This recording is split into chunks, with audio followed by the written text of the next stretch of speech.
मेरे प्यारे मुसलमान भाइयों, आज आप सभी के लिए बाबरी मस्जिद के हवाले से बाबरी मस्जिद का करिश्मा कह दीजिए या अल्लाह का एक बहुत बड़ा करिश्मा कह दीजिए कि जिसको सुनने के बाद ये यकीनन हर मुसलमान खुशी से झूमने वाला है। तो वो कौन सा करिश्मा सामने आया है कि जिसका जानना हर मुसलमान के लिए ज़रूरी है, और कौन कौन चाहता है कि बाबरी मस्जिद क़यामत तक वही रहेगी, वो इस वीडियो को लाइक करके कमेंट में अल्लाहू अकबर ज़रूर लिख दे। और इस वीडियो को पूरा देखना हर मुसलमान को ज़रूरी है। और इस बाबरी मस्जिद की करिश्मे की गवाही मेरे प्यारे मुसलमान भाइयों, मुसलमानों ने नहीं गैर मुस्लिम इसकी गवाही दे रहे हैं। इसीलिए ये वीडियो ज़्यादा ख़ास है मेरे प्यारे मुसलमान भाइयों। शुरुआत से हम आपको बताते हैं कि ये कैसे बनी, फिर क्या क्या हादसात पेश आए, इसी बीच में क्या क्या देखने को मिला। मेरे प्यारे मुसलमान भाइयों, आप सभी को बता दूं, बाबरी मस्जिद की जो तामीर हुई वो बाबर के द्वारा हुई। और आप सभी को बता दूं, बाबरी मस्जिद की जो तामीर हुई वह 1527 में हुई थी। तो मेरे प्यारे दोस्तों, लगातार 465 साल बाबरी मस्जिद लगातार अपनी जगह पर खड़ी रही, यकीनन बरकरार रही।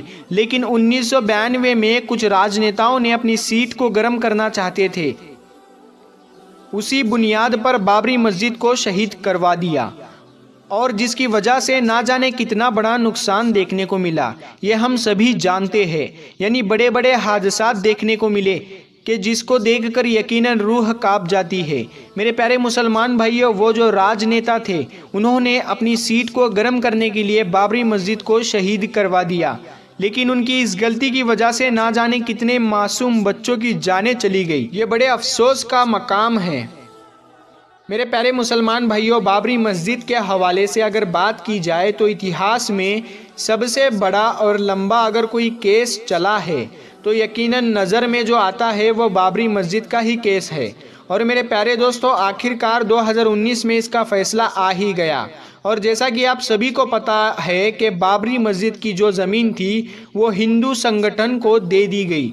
इसके अलावा बाबरी मस्जिद की जगह 5 एकड़ ज़मीन दी गई। अयोध्या में मुसलमानों को ये मुसलमानों के हक़ में 5 एकड़ ज़मीन दी कि जहाँ पर मुसलमान चाहे मस्जिद बनाए या कुछ और बनाए। मेरे प्यारे मुसलमान भाइयों, इस 5 एकड़ ज़मीन को लेकर कोई भी मुसलमान खुश नहीं था, लेकिन सुप्रीम कोर्ट का जो फैसला था उस फैसले को मानते हुए उन्होंने उस ज़मीन को स्वीकार कर लिया। और मैं आप सभी को बता दूं, उस 5 एकड़ ज़मीन के ऊपर हॉस्पिटल भी बनने जा रहा है, साथ ही साथ एक मस्जिद भी बनने जा रही है।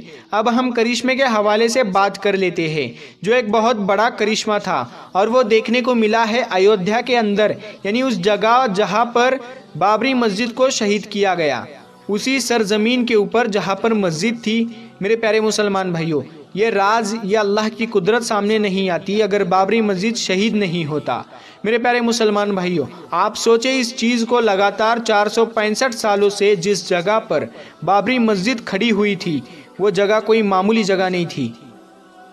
यानी मेरे प्यारे दोस्तों, मस्जिद की जगह पर राम मंदिर बनाने के लिए उस ज़मीन की खुदाई की गई।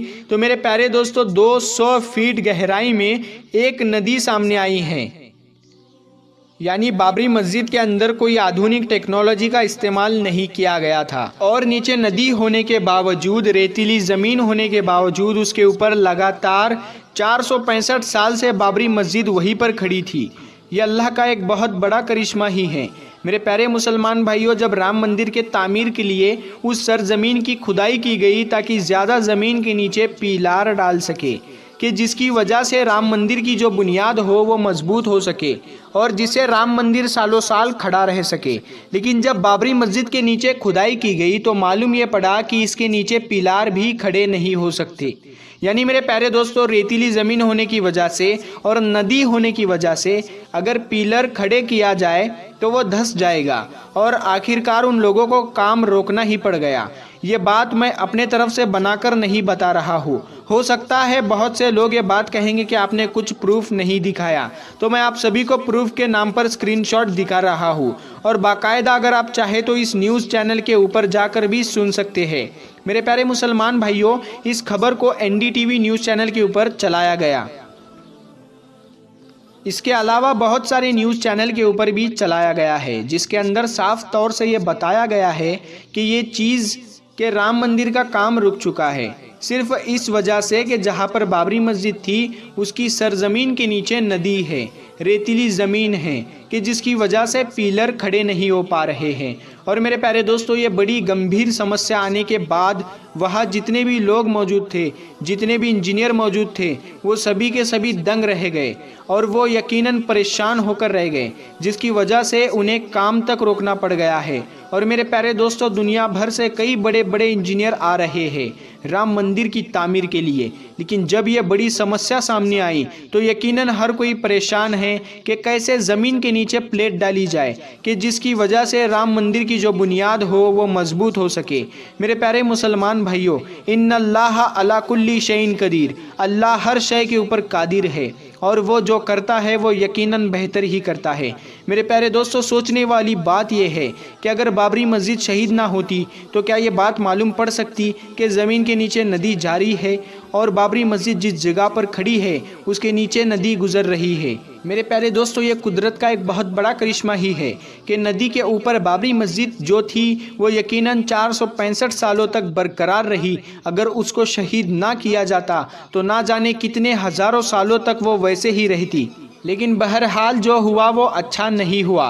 लेकिन मेरे प्यारे दोस्तों, बड़ी ताज्जुब वाली बात है कि मेरे प्यारे दोस्तों, एक नदी के ऊपर लगातार 465 सालों से बाबरी मस्जिद वहाँ राज कर रही थी, लेकिन उसको कुछ नहीं हुआ। लेकिन जब उसकी जगह राम मंदिर बनाने की बात आई तो बड़ी परेशानियाँ सामने आ रही है। अल्लाह जाने इसका क्या मतलब है। बहरहाल जो खबर सामने आई थी, जो करिश्मा सामने आया था, जो बड़ी कुदरत सामने आई थी, वो मुझे लगा कि आपको बतानी चाहिए। और इस चीज़ की गवाही मुसलमान नहीं दे रहे हैं, इसकी गवाही गैर मुस्लिम दे रहे हैं।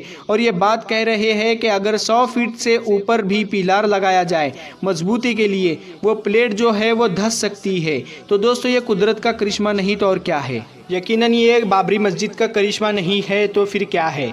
इसको हम क्या समझे मेरे प्यारे मुसलमान भाइयों।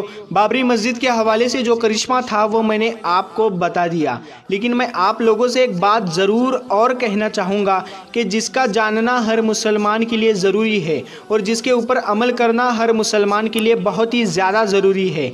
मेरे प्यारे मुसलमान भाइयों, हम बाबरी मस्जिद करते रहते हैं, लेकिन हमारे जो मोहल्ले के अंदर जो मस्जिद है वो वीरान हो रही है। कभी उसके बारे में सोचा है? नहीं सोचा ना, क्योंकि मेरे प्यारे दोस्तों, हमारे पास वक्त ही नहीं और हमें चाहिए बाबरी मस्जिद। मेरे प्यारे मुसलमान भाइयों, अल्लाह के वास्ते पहले अपने मोहल्लों की मस्जिदों को आबाद करो। अगर देखें हम अपनी मस्जिदों को जाकर तो 1 से 2, 2 से 4, 4 से 5 सफ़े मिलती है, लेकिन दोस्तों होना क्या चाहिए था।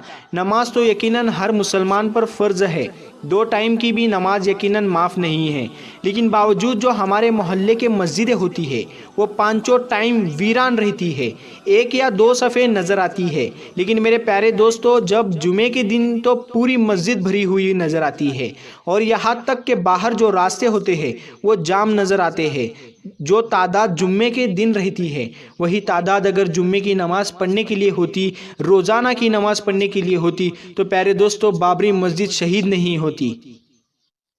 क्योंकि मेरे प्यारे दोस्तों, बाबरी मस्जिद में जो आखिरी नमाज़ पढ़ी गई वो 1949 में पढ़ी गई और तब से लेकर 1992 तक कोई नमाज नहीं पढ़ी गई। मेरे प्यारे मुसलमान भाइयों, अल्लाह का हम पर अज़ाब ही है कि हमने अपनी मस्जिदों को वीरान कर दिया। हम अपनी मस्जिदों के अंदर नमाज की अदायगी नहीं करते हैं और मुंह पे हमारे सिर्फ बाबरी मस्जिद लगा रहता है। क्या हमारे बाबरी मस्जिद कहने से अल्लाह राज़ी हो जाएगा? हरगिज़ नहीं, क्योंकि मेरे प्यारे दोस्तों, अल्लाह तभी राज़ी होगा जब हम अल्लाह को राज़ी करेंगे और अल्लाह को राज़ी करने के लिए हमें 5 वक्त की नमाज को अदा करना ज़रूरी है।